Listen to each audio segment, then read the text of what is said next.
ಪ್ರತಿಯೊಂದು ವಚನದಲ್ಲೂ ಆಳವಾದ ಸಾಮಾಜಿಕ ಚಿಂತನೆ ಅಡಗಿದೆ. ಎಲ್ಲರೂ ಸಮಾನರು ಎಂಬ ಸಾರ್ವಕಾಲಿಕ ಸತ್ಯವನ್ನು ವಚನ ಸಿದ್ಧಾಂತಗಳ ಮೂಲಕ ಜಗತ್ತಿಗೆ ಸಾರಿದ ಕೀರ್ತಿ ಕ್ರಾಂತಿಕಾರಿ ಬಸವಣ್ಣನವರಿಗೆ ಸಲ್ಲುತ್ತದೆ ಎಂದು ಸಿದ್ದೇನಕೋಟೆಯ ಚಿತ್ತರಗಿಮಠದ ಬಸವಲಿಂಗ ಮಹಾಸ್ವಾಮೀಜಿ ತಿಳಿಸಿದರು. ಚಳ್ಳಕೆರೆ ತಾಲೂಕಿನ ನಗರಂಗೆರೆಯಲ್ಲಿ ಹಿತರಕ್ಷಣಾ ವೇದಿಕೆ ವತಿಯಿಂದ ಅಂಬೇಡ್ಕರ್ ಜಯಂತಿ ಮತ್ತು ಬಸವ ಜಯಂತಿ ಕಾರ್ಯಕ್ರಮದಲ್ಲಿ ಜ್ಯೋತಿ ಬೆಳಗಿಸಿ ಚಾಲನೆ ನೀಡಿ ಮಾತನಾಡಿದರು.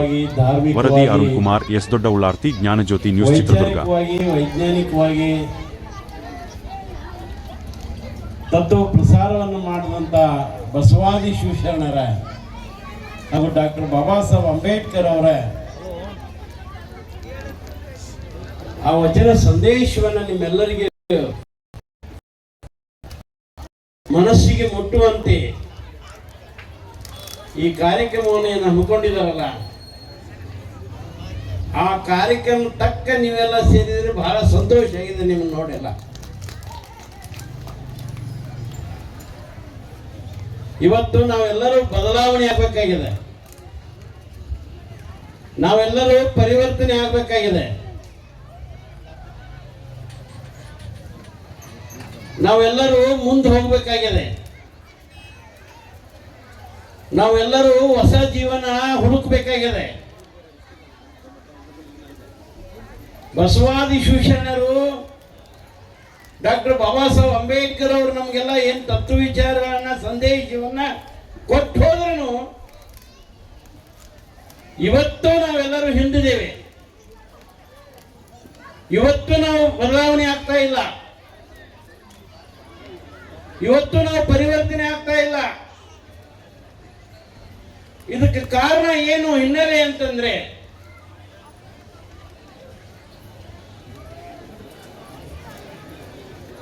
ನಮ್ಮ ಮನೆ ಸಂಸ್ಕಾರ. ಮನೆಯೇ ಮೊದಲು ಪಾಠಶಾಲೆ. ಯಾರ ಮನೆಯೊಳಗೆ ಉತ್ತಮವಾದ ಸಂಸ್ಕಾರ ಇರ್ತದನೋ ಅವ್ರ ಮನೆ ಕುಟುಂಬ, ಅವ್ರ ಮನೆಯೊಳಗಿರ್ತಕ್ಕಂಥ ಮಕ್ಕಳು ಶೈಕ್ಷಣಿಕವಾಗಿ, ಸಾಮಾಜಿಕವಾಗಿ, ವೈಚಾರಿಕವಾಗಿ, ವೈಜ್ಞಾನಿಕವಾಗಿ ಅವರೆಲ್ಲರೂ ಬದಲಾವಣೆ ಆಗ್ತಾರೋ, ಪರಿವರ್ತನೆ ಆಗ್ತಾರೋ.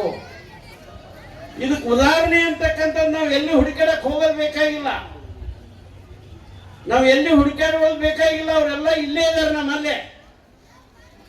ಅವ್ರು ಯಾರು ಅಂತಂದ್ರೆ ಈ ಕಾರ್ಯಕ್ರಮವನ್ನು ಏನು ಆಯೋಜನೆ ಮಾಡಿದರು, ಇಡೀ ಸಂಜೀವ ಮೂರ್ತಿ ಅವರ ಕುಟುಂಬ ಭಾವೈಕ್ಯತೆ ಕುಟುಂಬ ಅವ್ರದ್ದು. ಅವರೆಲ್ಲ ಒಂದಾಗಿ, ಅವರೆಲ್ಲ ಒಗ್ಗಟ್ಟಾಗಿ ಇಡೀ ತಮ್ಮ ಭವಿಷ್ಯವನ್ನ, ತಮ್ಮ ಜೀವನವನ್ನ ಬದಲಾವಣೆ ಮಾಡ್ಕೊಳ್ಳೋದಷ್ಟೇ ಅಲ್ಲದೆ ನಿಮ್ಮನ್ನೆಲ್ಲ ಬದಲಾವಣೆ ಮಾಡ್ತಕ್ಕಂಥ ಒಂದು ಇಂಥ ಉತ್ತಮವಾದ ಕಾರ್ಯಕ್ರಮವನ್ನ ಏರ್ಪಾಡು ಮಾಡಿದಾರಲ್ಲ, ಇದನ್ನ ನಾವು ಇವತ್ತು ತಿಳ್ಕೊಳ್ಬೇಕಾಗಿದೆ, ಇದನ್ನ ನಾವು ಹುಡುಕಬೇಕಾಗಿದೆ, ಕಲಿಬೇಕಾಗಿದೆ, ನೋಡ್ಬೇಕಾಗಿದೆ. ಇದನ್ನೇ 12ನೇ ಶತಮಾನದಲ್ಲಿ ಬಸವಾದಿ ಶಿವಶರಣರು ಸಾಕಷ್ಟು ನಮಗೆ ವಚನ ಸಾಹಿತ್ಯದಲ್ಲಿ ಕೊಟ್ಟಿದ್ದರು. ವಚನ ಸಾಹಿತ್ಯ ನಮ್ಮ ಬದುಕನ್ನ ಬದಲಾವಣೆ ಮಾಡ್ತದೆ, ಪರಿವರ್ತನೆ ಮಾಡ್ತದೆ. ಆ ವಚನ ಸಾಹಿತ್ಯದ ಮರೆಯ ಕಡೆ ನಾವೆಲ್ಲ ಹೋಗ್ಬೇಕಾಗಿದೆ. ವಚನ ಸಾಹಿತ್ಯ ಏನು ಹೇಳ್ತೇವೆ ಅನ್ನೋದನ್ನ ಬಸವಾದಿ ಶಿವಶರಣರ ವಚನ ಸಾಹಿತ್ಯವನ್ನ ಒಂದೊಂದು ವಚನಗಳಲ್ಲಿ ಒಂದೊಂದು ಸಾಲನ್ನ ತಗೊಂಡ್ಬಿಟ್ರೆ ಸಾಕು, ನಮ್ಮ ಜೀವನ ಬದಲಾವಣೆ ಆಗ್ತದೆ. ಅಂತ ಶಕ್ತಿ ಆ ವಚನ ಸಾಹಿತ್ಯದಲ್ಲಿ. ನಾವೆಲ್ಲರೂ ಮನುಷ್ಯ ಜನ್ಮ ಬಹಳ ಶ್ರೇಷ್ಠವಾದದ್ದು, ಮಾನವ ಜನ್ಮ ಬಹಳ ದೊಡ್ಡದು ಅಂತ ಹೇಳಿದ್ರು. ಮನುಷ್ಯ ಜನ್ಮ ಬಹಳ ಶ್ರೇಷ್ಠವಾದದ್ದು, ಮಾನವ ಜನ್ಮ ಬಹಳ ದೊಡ್ಡದು ಅಂತ ಹೇಳಿದ್ರು. ಹಾಗಾದ್ರೆ ಪಶು ಪಕ್ಷಿ ಪ್ರಾಣಿಗಳದಾವು, ನಮ್ಮ ಜೊತೆಗೆ ಪಶು ಪಕ್ಷಿ ಪ್ರಾಣಿಗಳದಾವು. ಪಶು ಪಕ್ಷಿ ಪ್ರಾಣಿಗಳು ಎಷ್ಟು ಆನಂದವಾಗಿದಾವ, ಎಷ್ಟು ಸಂತೋಷವಾಗಿದಾವ, ಎಷ್ಟು ಸಮೃದ್ಧವಾಗಿದಾವ. ಅಲ್ಲಿ ಯಾವ ಜಾತಿ ಗಲಾಟೆ ಇಲ್ಲ, ಅಲ್ಲಿ ಯಾವ ವೈಷಮ್ಯ ಇಲ್ಲ, ಅಲ್ಲಿ ರಾಗ ದ್ವೇಷ ಅಸೂಯೆ ಇಲ್ಲ. ಅವು ಎಂದೂ ಜಗಳಾಡಕ್ಕೆ ಹೋಗಲ್ಲ, ಹೆಚ್ಚಿಗೆ ಬಹಳ ಒಂದಾಗಿರ್ತಾವ.